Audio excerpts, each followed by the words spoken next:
Alhamdulillah,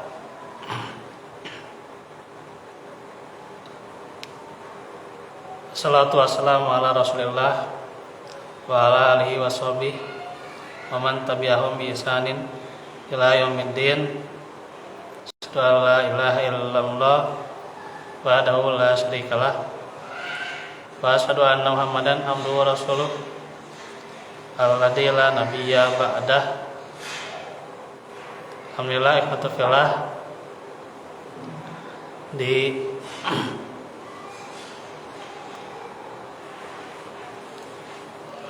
hari yang cerah ini, sore ini kita bertemu lagi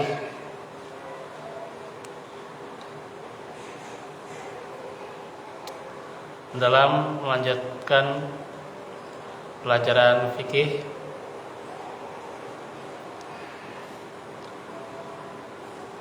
yang seperti biasa. Kita melanjutkan pelajaran fikih yang diambil dari kitab Al-Ghayah wa Taqrib. Kita akan mulai dari bab Thaharah.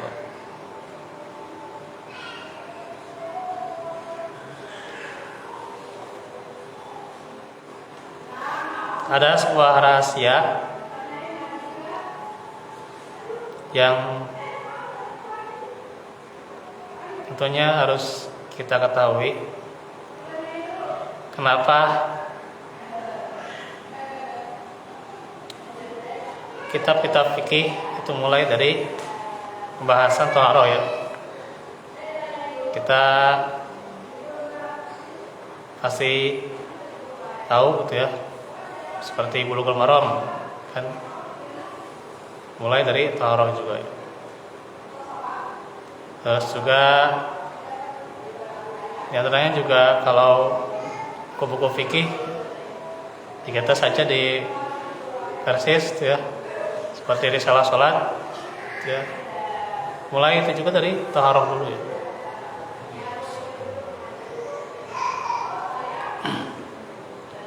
Dan juga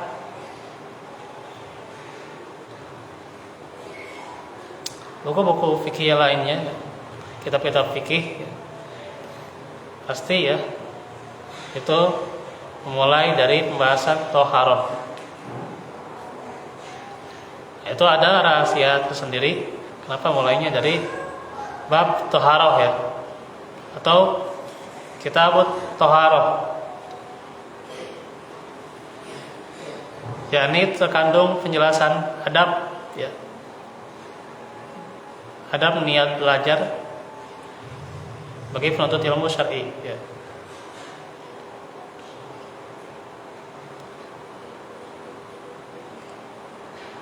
Kata Syekh Muhammad bin Shalih Al-Utsaimin rahimahullah, para penulis dalam bidang fikih dan hadis-hadis ya, hadis-hadis yang hukum memulai kitab-kitab mereka dengan membahas thaharah atau tentang bersuci ya, karena ia adalah kunci pembuka sholat yang merupakan rukun Islam terpenting setelah apa? Syahadatain, dua kalimat syahadat, kesaksian bahwa tiada yang berhak disembah kecuali Allah dan bahwa Muhammad adalah utusan Allah ya. Jadi setelah syahadat, kesaksian la ilaha illallah Muhammadar Rasulullah ya, salat ya. Sehingga tidak sah salat kecuali dengan taharah, dengan bersuci.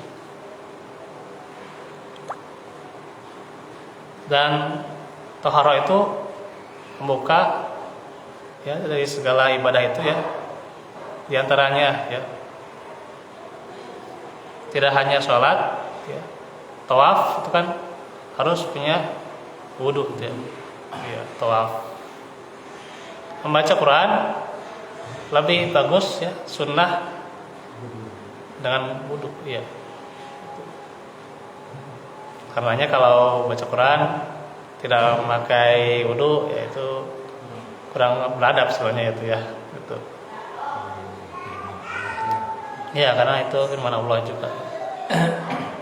Muazin juga ya, dianjurkan untuk berwudu, sehingga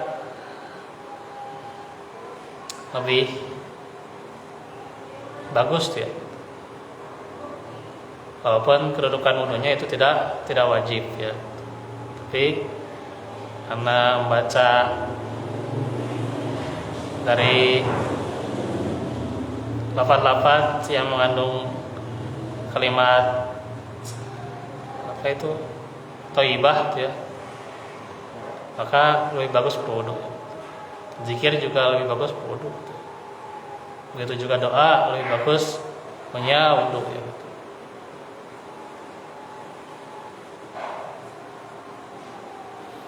Jadi segala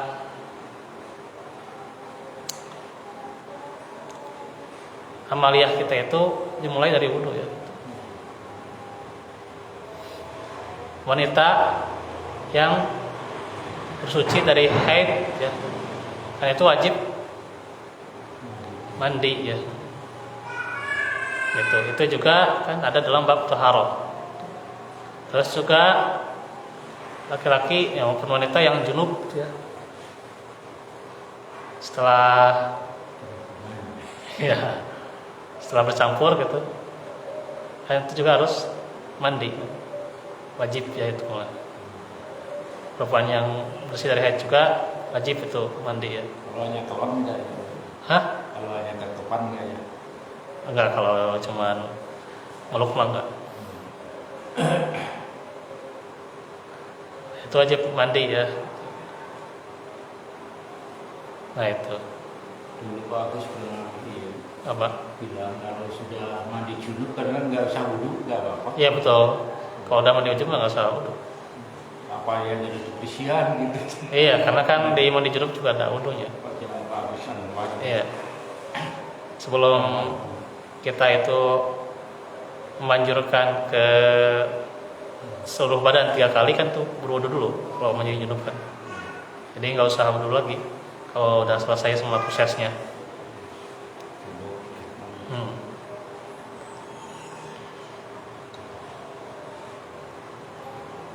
Nah itu juga ya. Jadi segala aktivitas kita itu ya, walaupun mengaji seperti ini ya, dalam majelis ilmu ya lebih bagusnya berwudu gitu ya. Iya. Makanya juga kalau kita menjaga wudu kita ya, selesai dari sholat subuh diam di masjid sampai waktu syuruk ya, kemudian sholat duha, itu pahalanya ya, seperti haji dan umroh. Begitu Sholat subuh duha gitu ya. Iya. Memang ada sholat duha. Ada sholat duha. Begitu agungnya itu ya. Tentang haro ini ya.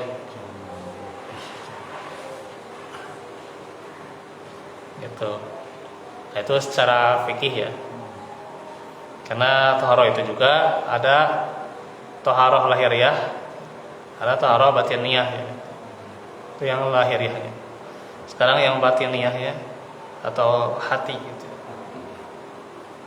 Ini ada juga kecocokan alasan yang lain yang terkadang para ulama tidak memaksudkannya secara langsung, yaitu mengingatkan para penuntut ilmu ketika belajar untuk membersihkan hatinya dan ikhlas niatnya karena Allah dalam menuntut ilmu. Ia maksudkan belajarnya diantaranya untuk mengharap wajah Allah dan negeri akhirat. Segala aktivitas itu kan harus berawal dari hati yang bersih ya gitu. Tidak boleh ada satu titik pun ya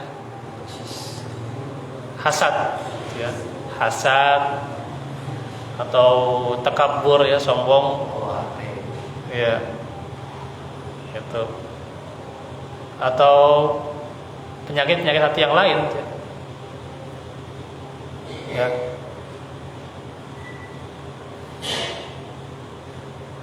termasuk juga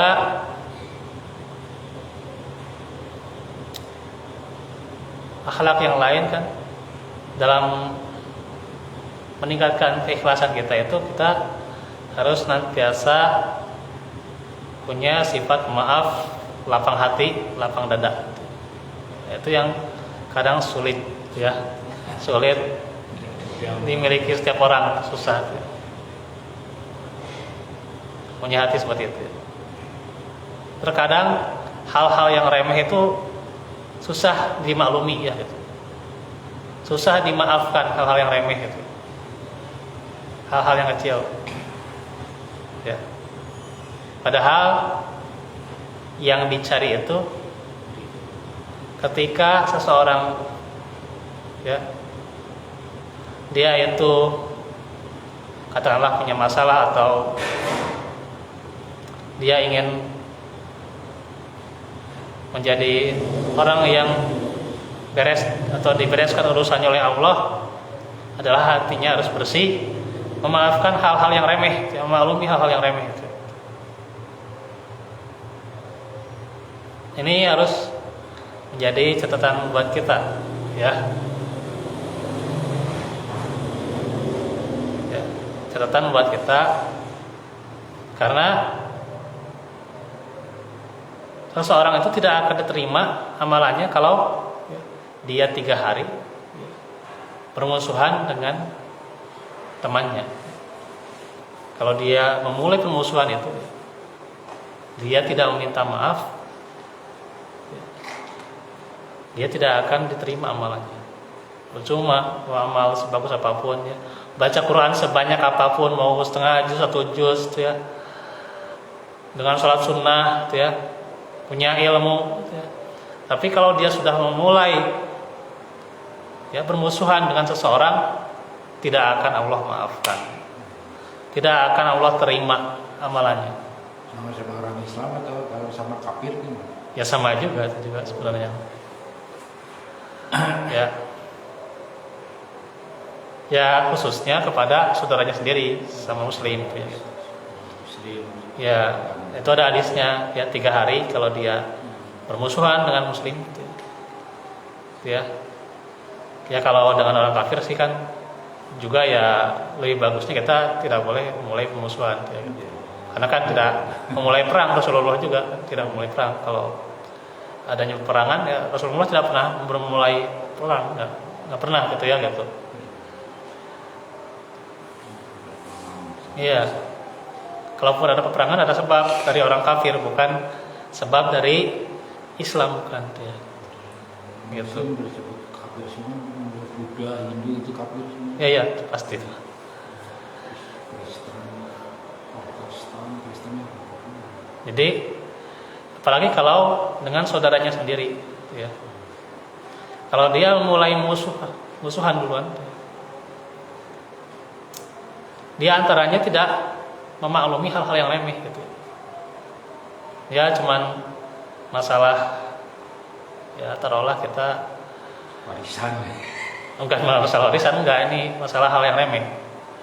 Warisan mah ada, itu hal yang agak ini. Harus memerlukan ilmu itu mah. Emang harus detail kalau warisan mah kan. Ada ilmunya dalam Islam ya. Ini hal-hal yang remeh, gitu. Contoh ya dalam hal pernikahan.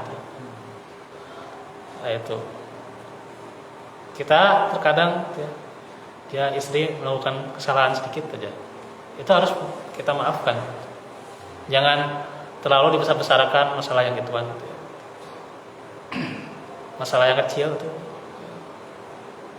ya, terkadang misalnya udah nggak bilang dulu gimana gitu istri teh mau ini mau itu gitu ya, ya udahlah kita maafkan aja, kita maklumi saja tuh. Itu dalam hal rumah tangga kayak gitu juga harus nanti Anda juga merasakan sendiri itu ya. Hal seperti demikian itu pasti ada, nggak bilang dulu lah gitu ya. Misalnya mau nginep ya di rumah saudara ya istri lupa, atau misalnya memang nggak bilang gitu ya gitu. suatu saat kita maklumi saja itu dia mau nginep silahkan aja gitu. Jangan kamu nggak bilang-bilang dulu, nggak koordinasi sama saya gitu ya. Saya sebagai suami gitu, kamu istri nggak bilang-bilang ke saya. Udahlah kita maafkan aja, nggak usah dibesar-besarin gitu ya gitu. Ya. Ya bagusnya emang istri itu bilang dulu, koordinasi dulu dengan suami, bagusnya gitu ya. Iya. Ya emang karena itu. Tapi kan suatu saat ada momen-momen tertentu ya, hal-hal tertentu, istri itu nggak bilang ke suami, ya udah kita jangan terlalu dibesar-besarkan hal itu ya. Gitu. Kita maklumi saja, kita maafkan. Gitu ya. Itu hal masalah sepele itu ya. Gitu. Ya. Kamu nggak koordinasi dengan saya dulu. Gitu ya. Justru kalau kita bilang seperti itu kita seolah-olah memicu masalah itu sebenarnya. Walaupun itu memang kewajiban kita mengingatkan gitu ya. Tapi kalau kita terus memperbesar hal-hal seperti itu memicu permusuhan sebenarnya gitu. Dan itu permusuhan dengan istri, menyakiti istri saja, membuat dia menangis, itu dosanya besar. Ya. Walaupun kita di pihak yang benar, gitu ya, istri salah, gitu ya, kita maafkan. Dia nggak bilang apa-apa, nggak bilang gini-gini ke kita, nggak koordinasi, kita maafin, udah. Ayat. Yang kasar ya, lihat. Kamu goblok sih. Ya apalagi kalau dikasarin, ditegasin lebih-lebihan ya itu mah apalagi itu ya. Gitu. Iya, kalau masalah bukan. Iya. Mabuk. Apalagi itu mah. Soalnya kan hati seorang istri itu, Masya Allah itu ya. Kalau kita baca itu ya. Tayan perjuangannya dalam melahirkan anak kan luar biasa ya. Gitu. Cuman kadang ya kita ke siapapun lah gitu, kadang kayak gitulah. Selalu gitu ya hati kita ingin koordinasi dulu ke saya gitu. Itu kan bukan apa-apa ya, benar gitu, harus koordinasi. Tapi kalau kita nggak memaafkan hal seperti itu, nggak memaklumi seperti itu gitu ya, terlalu memperbesar hal-hal seperti itu ya, mau dalam hal organisasi pun ataupun kita dalam hal berkeluarga, itu terkadang hal seperti itu ya, hal-hal yang remeh itu jadi penambah, bukan jadi hangat sebenarnya itu ya, bukan menjadi hangat sebuah suasana hanya karena kita ya hal-hal yang remeh gitu, soal sikat gigi, soal kodol itu terkadang gitu ya, soal anduk misalnya simpen di mana aja itu juga kan itu hal-hal yang remeh sebenarnya gitu. Nah seperti itulah gitu ya. Islam dipahami betul-betul itu anggapan isinya itu bagus mengatur kita ya. Iya betul, emang Islam itu gitu ya. Islam itu memang hal-hal yang remeh itu dibahas sampai sampai seseorang itu dalam fikih di WC saja dia dibahas kan hal yang remeh sebenarnya itu. Kencing. Iya. Bahas. Iya, fikih itu memang seperti itu. Ya. Tetapi kalau kita dalam hal tertentu ya contoh dalam keluarga kita atau di manalah di ormas atau di mana gitu. Ketika kita hal-hal yang remeh itu kita nggak bisa memaafkan, nggak bisa memaklumi, itu kadang bukan menambah simpati kita itu, malah menjadi pemusuhan orang lain kayak gitu. Nah ini kadang hati seseorang itu kita jaga ya gitu. Kalaupun kita mau menasehati ya, kita timbang dulu apakah nasihat ini juga masuk ke hati dia atau enggak gitu. Ya. Timbang-timbang dulu gitu ya. Ini nasihat jangan nanti ada saya menasehati. Maksud saya baik menasehati. Iya betul baik, tapi Masuk enggak? iya masuk enggak. Dan ini nasihat itu jadi pelajaran enggak buat dia gitu. Kalau nggak jadi pelajaran malah dia tambah sakit hati, nggak enak hati, ya itu malah kan kita yang memulai pemusuhan sebenarnya itu kan gitu. Nah itu juga nggak baik juga sebenarnya kan. Gitu. ketika menasihati. Nah ini kalau bicara tentang rumah tangga, bicara tentang ini ya panjang sebenarnya ya. Ini perlu waktu ya gitu. Kita kan membahasnya fikih sebenarnya. Nah itu. Hanya emang saya ingin mendetailkan keinginan saya supaya kita itu jangan sampai memulai memuaskan orang lain, kan itu berarti sama saja kita belum bersih gitu ya. Gitu. Belum bersih hatinya, belum benar-benar meluruskan niatnya gitu ya. Hanya karena aib seseorang gitu ya. Dan aib seseorang itu hal yang kecil ya, hal yang remeh gitu.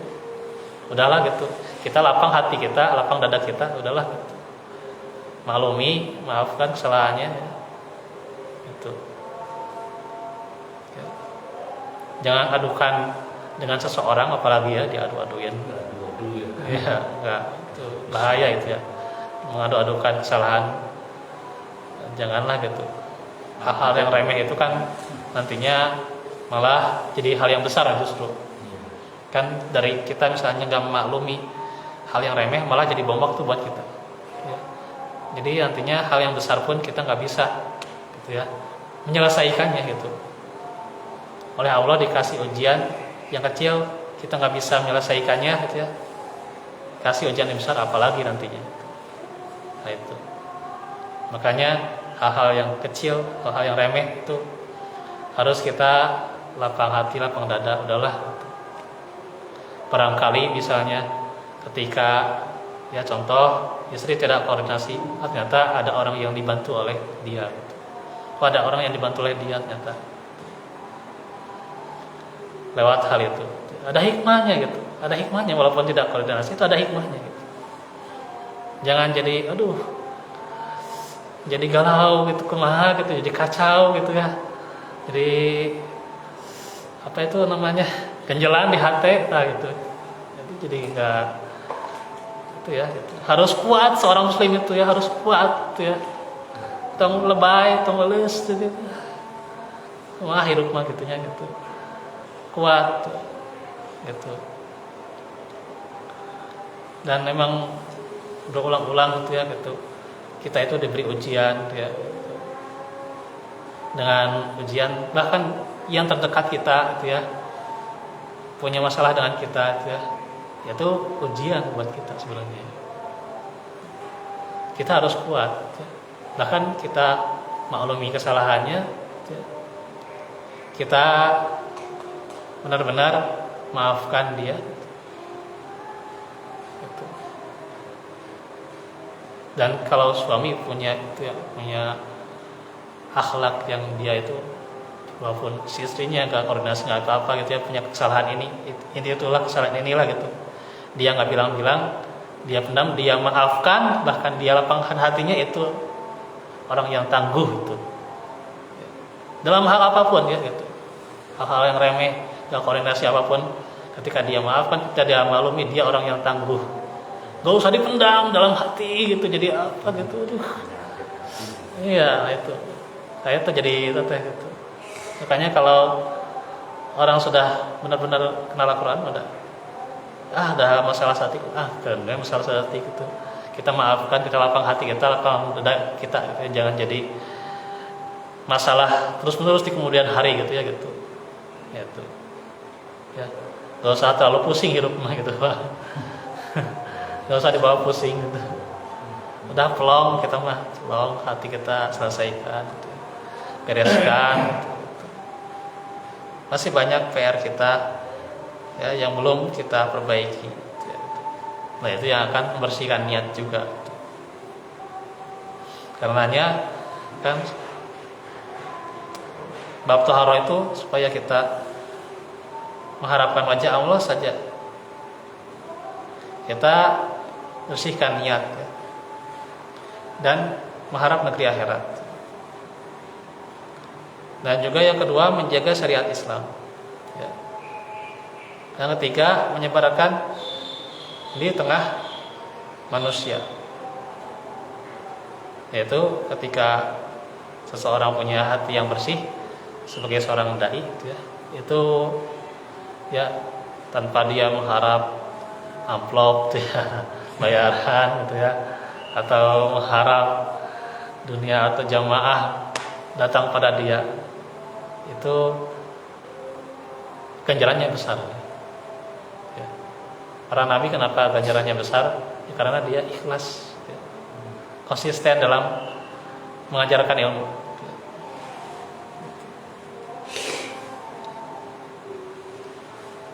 Dan juga mengangkat kebodohan dari dirinya dan seluruh manusia agar mereka beribadah kepada Allah di atas basirah, yaitu pemahaman yang kokoh,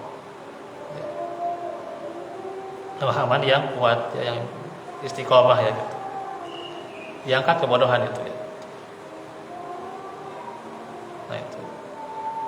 Kalau seseorang, ya, hatinya belum bersih, gitu ya, ya wajar saja ketika itu misalnya hafalannya susah masuk, gitu ya, hafalannya lupa, mendet-mendet, gitu ya gitu. Atau dia misalnya dalam memahami ilmu itu susah, itu bisa jadi karena hatinya belum bersih, gitu ya gitu. Kenapa mulanya dari bab taharah ini ada hikmahnya tersendiri, ya gitu. Bisa jadi hatinya belum bersih, gitu. Ya.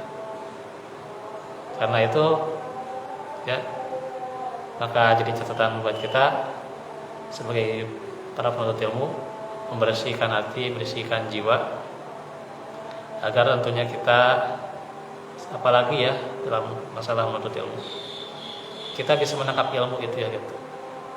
Ya. Orang yang dengan egonya, dengan pola ingin ini, ingin itu, ingin serba ini, serba itu, gitu ya. Harus begini, harus begitu, gitu ya.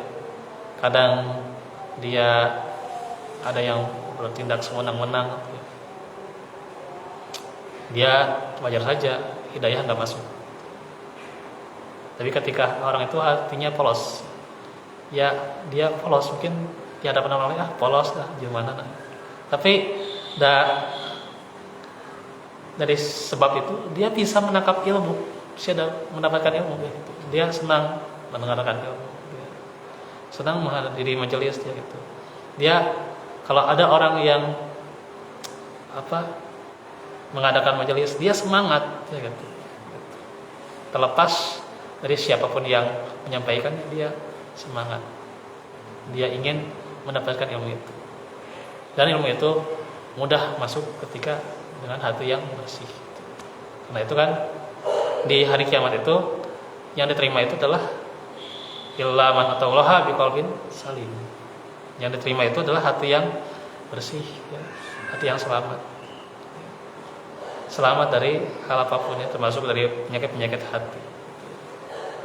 Nah itu mungkin pelajaran kita. Nanti belum ke hadis yang pertama, ya. Nanti setelah kita mengupas tentang taharah, ya. Nah insya Allah nanti kita ke hadis yang pertama, ya.